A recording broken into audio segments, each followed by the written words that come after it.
EVM को या तो मानिए या तो खारिज कीजिए। अच्छा गपगप कड़वा कड़वा थू समय समय के हिसाब से ये क्यों किया जाता है राजकुमार जी?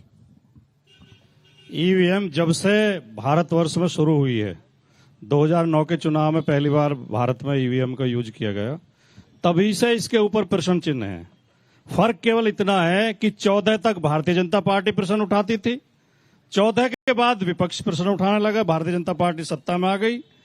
इनके जीवीएल नरसिम्हा राव संसद सदस्य थे, उन्होंने पूरी किताब लिखी है किस पे कि ईवीएम को किस तरह हैक किया जा सकता है, ईवीएम से किस तरह धांधली की जा सकती है। और आडवाणी जी ने उसमें प्रस्तावना, आडवाणी जी ने उसकी भूमिका लिखी। राजकुमार जी, इतना पानी गंगा से बह गया जबकि बात आप कर रहे हैं। अब आज की बात करें ना, मैं आता हूं।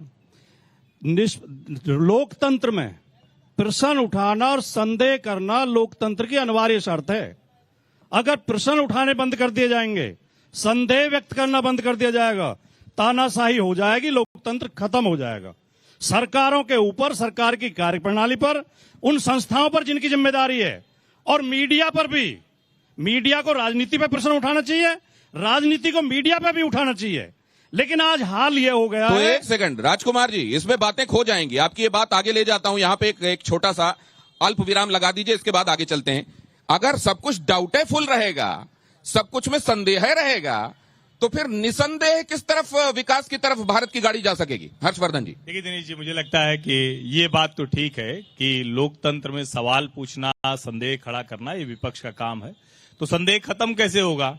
उसी के लिए 4 जून जैसी तारीख तय होती है, उसी के लिए अलग अलग समय पर चुनाव परिणाम की तारीख तय होती है। और भाटी जी ने ये ठीक कहा कि 2009 में सवाल खड़ा किया गया था, लेकिन 2004 से देश में बाकायदा ईवीएम आ गई, और इंदिरा गांधी जब थी तब उन्होंने इसका प्रोटोटाइप देख लिया था। तो तब से ये है, और केरल से इसकी शुरुआत हुई थी विधानसभा चुनाव से। समय समय पर इस पे जो भी सवाल खड़े किए गए उसमें करेक्शन हुआ, सुधार हुआ। ईवीएम टेम्पर प्रूफ है, ये सारे नेता मानते हैं। सर्वोच्च न्यायालय में सैकड़ों याचिकाओं के बाद ये तय हो गया। ईवीएम वीवीपैट की रैंडम गिनती का अधिकार मिल गया। कोई नेता हार जाए, दूसरे और तीसरे नंबर पर है, तो वो सवाल खड़ा कर सकता है, उसका जवाब मिलेगा। लेकिन संदेह को अराजकता की तरफ ले जाना, ये लोकतंत्र को कमजोर करने की कोशिश है। ये भी करने से बचना चाहिए। और मैं फिर कह रहा हूं कि जब देश बहुत बड़े मुद्दों की बात कर रहा है, जब देश दुनिया में भारत की जो स्थिति है उसकी बात हो रही है, जब वर्ल्ड लेवल पर जियोपॉलिटिकल सिचुएशंस में जो प्रधानमंत्री नरेंद्र मोदी जो निर्णय ले रहे हैं, और काशी के लोगों को तो बहुत अच्छे से पता है कि बदलाव कैसे होता है, वैसे देश के हर हिस्से में कम से कम डेवलपमेंट के मामले पर बड़ी अच्छी बात कही हर्षवर्धन जी। उसमें वो बात, संदेह को अराजकता की तरफ नहीं जाना चाहिए, ये एक महत्वपूर्ण बात है। और इसमें कमलाकर जी की मैं टिप्पणी चाहूंगा। देखिए दिनेश जी, सबसे इंपॉर्टेंट बात यह है कि देश की सबसे बड़ी इलेक्शन से रिलेटेड संवैधानिक संस्था इलेक्शन कमीशन ऑफ इंडिया के कमिश्नर के अपॉइंटमेंट में सुप्रीम कोर्ट कहता है कि प्रधानमंत्री, लीडर अपोजिशन और चीफ जस्टिस ऑफ इंडिया को रहना चाहिए। उसके बाद ये एक अध्यादेश लेकर के चले आते हैं बड़ी जल्दीबाजी में, और उसमें प्रधानमंत्री, एक कैबिनेट मंत्री और लीडर अपोजिशन, मतलब बैलेंस ऑफ पावर सिलेक्शन में जो है वो सत्ता के पक्ष में रहे। किस चीज का डर था, किस लिए उन्होंने इलेक्शन कमीशन के आप सुप्रीम कोर्ट की बातों का हवाला दे रहे हैं, तो सुप्रीम कोर्ट ने वीवीपैट को लेकर, ईवीएम को लेकर क्या कहा, यह भी तो आपको पता होगा। एकदम अच्छी तरह से मुझे पता है। सुप्रीम कोर्ट ने कहा इलेक्शन प्रोसेस चल रहा है, इसलिए अभी 100% टैली होने की वो नहीं दे सकते वर्डिक्ट, क्योंकि ये पुराना वो है कि प्रोसेस के दौरान उसको आप वो नहीं कर सकते। आपकी बातों में एक काउंटर लेता हूं मैं। ये तथ्य सही नहीं है, इस वजह से नहीं किया है। वो जो कहा है कि अभी किसको करेंगे, तो वो जब आप कह रहे थे बीच के प्रोसेस में, आप ये जो बात कर रहे हैं सिर्फ इतना भर नहीं है। ईवीएम ने सुनकर कहा कि इस पर कोई भी संदेह करने की गुंजाइश नहीं है,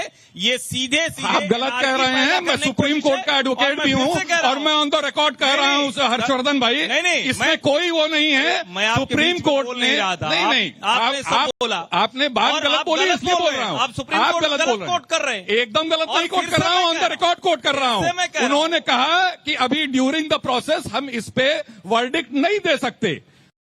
उसके पहले उन्होंने रैंडम मिलान करने का वर्डिक्ट दिया था, वो बहुत पहले की बात हो गई, 4 साल पहले की। अभी ताजा फैसला ये है, आप लोगों को भी जानना चाहिए, सुप्रीम कोर्ट ने ये तक कहा कि आप जो सिंबल लोडिंग यूनिट होती है उसको भी संभाल के रखिए। हाँ, तो वीवीपैट की भी जरूरत होगी, उसको भी संभाल के रखिए।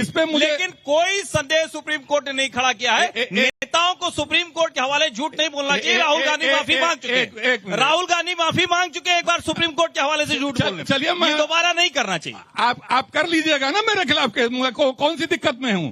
एक बात बता दूंगा आपको दिनेश जी, अभी इन्होंने कहा ना तो वर्डिक्ट और उसकी बात, इन्होंने जिस तरीके से तीनों बता मैं तो सीधी बात, मैं तो एक बात पूछता हूँ, और यहाँ जनता जनार्दन मौजूद है, आप लोग हामी भरिएगा। 3 पॉइंट बताए वही बता दीजिए, जनता को बता दीजिए, सुन। अच्छा, जल्दी से वो 3 पॉइंट बता दीजिए, कौन से? जल्दी से। 3 पॉइंट का फैसला है सुप्रीम कोर्ट, बता दीजिए। इस समय सुप्रीम कोर्ट के फैसले पर बहस नहीं हो रही है, उसके लिए तो बहुत लंबा समय हो जाएगा। 1 मिनट, बहस जो हो रही है उसी के हवाले से बता रहे थे। मैं सुप्रीम के हवाले से बता रहा हूँ, मैंने बताया तो आपको। सुप्रीम कोर्ट के हवाले से कुछ भी बता रहे हैं आप। मैं कुछ भी नहीं बता रहा हूँ, ये सुप्रीम कोर्ट ने फैसला सुना। आप कुछ भी बता रहे हैं, मैं तो जो बता रहा हूँ। मैं इसको लेकर देवेंद्र जी के पास जाता हूँ। देवेंद्र जी, मैं तो सीधी बात ये कहता हूँ, ऐसे ही ईवीएम पर संदेह है, फैसला तक पूरा नहीं पढ़ के आए फैसला। अच्छा, मैं लेकिन देवेंद्र जी एक बात बताइए, मैं तो ये कहता हूं कि ईवीएम को लेकर संदेह हो सकता है, किसी भी इंस्टीट्यूशन को लेकर, जैसा कह रहे हैं भाटी साहब, संदेह रखना चाहिए, लोकतंत्र के लिए बड़ा अच्छा है। मुझे नहीं मालूम कि ये संदेह में अगर जीवन चलेगा,